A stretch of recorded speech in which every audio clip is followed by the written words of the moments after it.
What I really liked about this series against the Guardians was the fact that the pitching really carried the way, even when the bats, at least in the 9-inning segments of games, were relatively silent. Because we've talked about the pitching. We've talked about the ways in which, come playoff time, there's some, not the worst worries in the world, but, some worries. Obviously, Reese Olson. Hey, tell him, pause. Hey, it's World Series. It's World Series It was perfect to me. Hey, but I'll tell you what.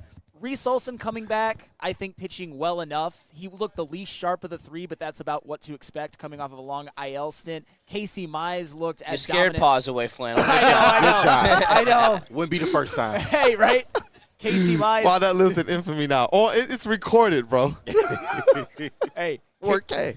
Casey Mize looked as dominant as he has all season long. Same with Tarek Skubal, by the way. The starting pitching in this series went a combined 18 1/3 of 1 earned run. And not to be outdone, the bullpen. And remember, one of the last shows we did last week, I talked about how the Tigers' biggest need was a relief pitcher. And I still think they could use one at the trade deadline, but you saw the bullpen go a combined 9 2/3, allowing 1 earned run. And when it comes to the bullpen, I'm comfortable with Will Vest. I'm still comfortable with a Tommy Kahnle, even though he had one bad outing in Washington.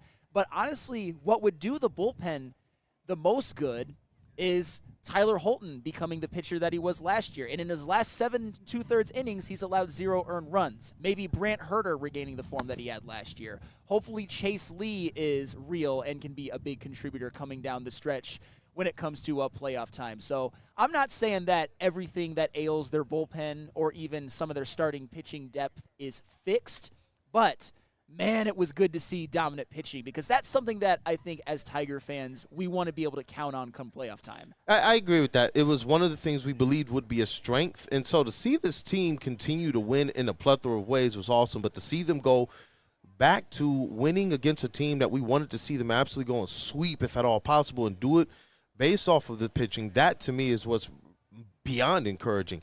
When you look at Reese, when you look at Mize, when you look at Scoobs, these are the guys that you hope it can carry you through not just playoffs, but like you said, World Series. And when you're talking about that, every time I get to the point where I'm ready to ask the question, should we be concerned about these injuries? Should we be concerned about these slumps?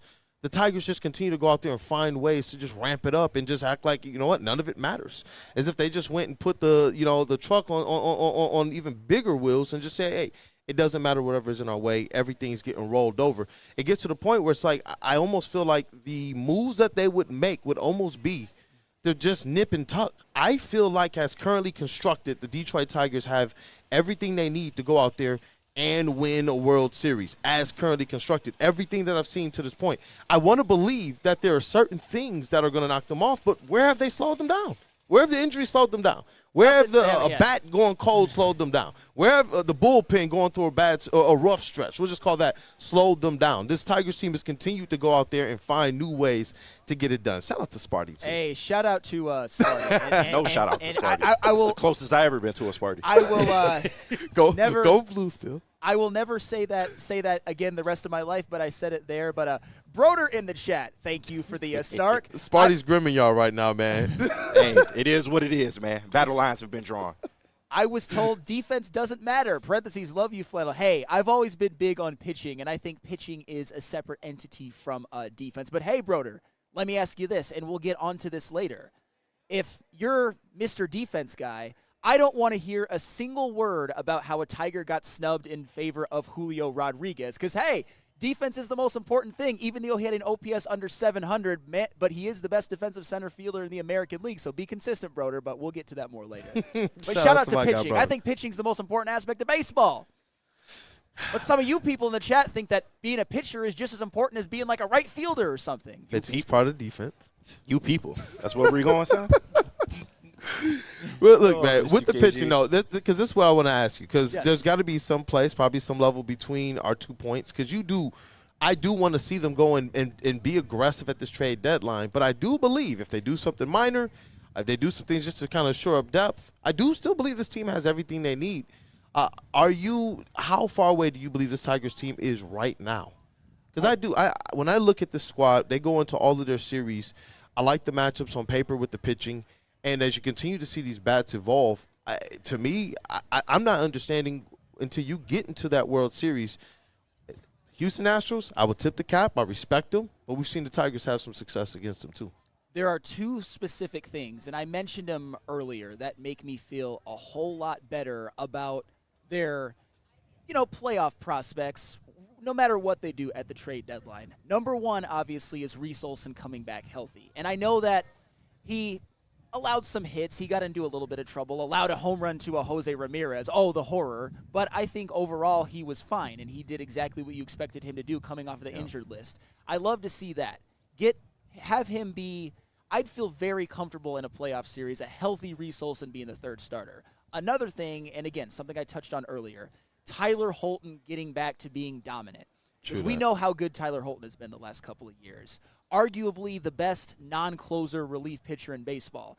It's been a bit of a struggle for him this year, but in his last 7 2/3 innings pitched, he has allowed 0 earned runs. His ERA, thank you, Jesus, has dipped below 4. It's a beautiful, beautiful thing, and hopefully it dips below 2 soon. So I'm not saying that everything's good. They don't need to make any move at the trade deadline, but Tyler Holton and Reese Olson, it was good for my soul this weekend. I'll just say that. Definitely good for the soul. What up, though, KG? You see the Tigers, and that dude Justin over there, you see the Tigers go, and for me personally, this has been one of those series where every time we face the Guardians, it feels like there's some way that we're just not separating ourselves.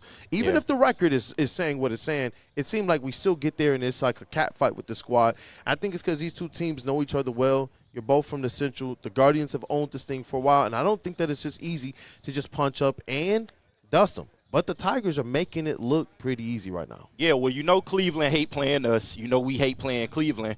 And I was really happy about this series. I know some of the social media space was a little critical this weekend. But what the Tigers showed you is that they're still in it. They're still the team to beat in the AL Central. We finally got our lick back against the Cleveland Guardians, getting the sweep on them from when they got it on us earlier in the season. And, I think this team is right where they need to be. I do have some concerns about starting pitching going forward because, you have Tarek Skubal, best pitcher on the planet. We all know that. Casey Mize has had a hell of a year.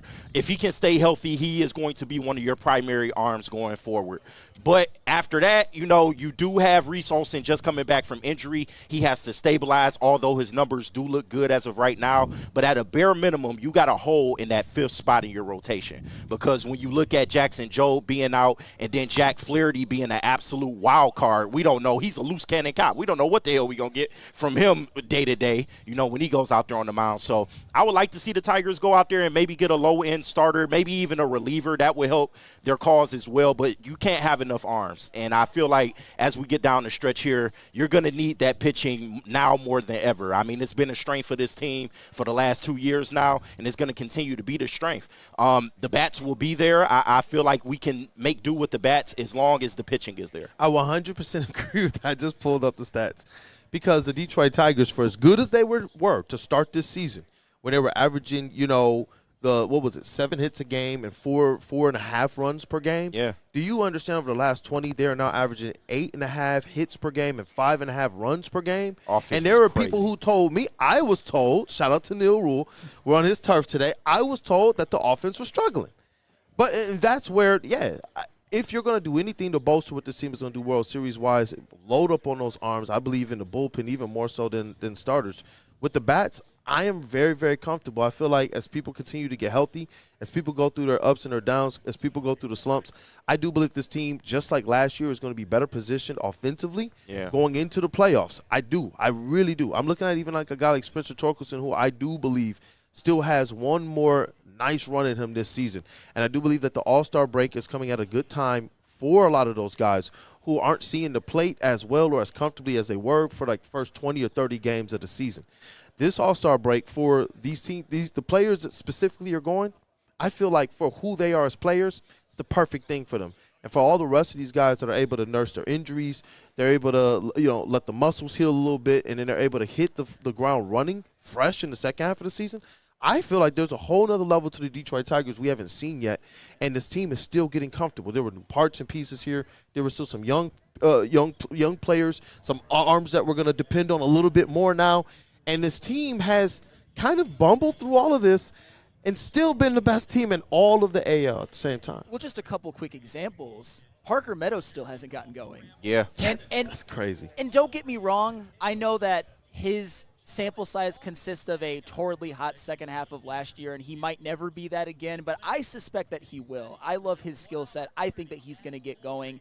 And also, the American League should be very, very afraid, because even though it was an impactful hit, the Tigers got a sweep in a series where Riley Green was like 1 for 15 or whatever. It doesn't matter. His one. That's what I'm saying. His one was great. His one was great though. His one was great. But that's what I'm trying Trey to. Sweeney was the freaking hero. Baseball's weird. Where he's man. been at. 162 games creates a lot of variables and a lot of a randomness. But how is a team, this squad that had what we thought to be some glaring holes that they had to be able to get filled for them to be able to really, we thought, take the next step. Win 91 games, win 88 games, take that next step.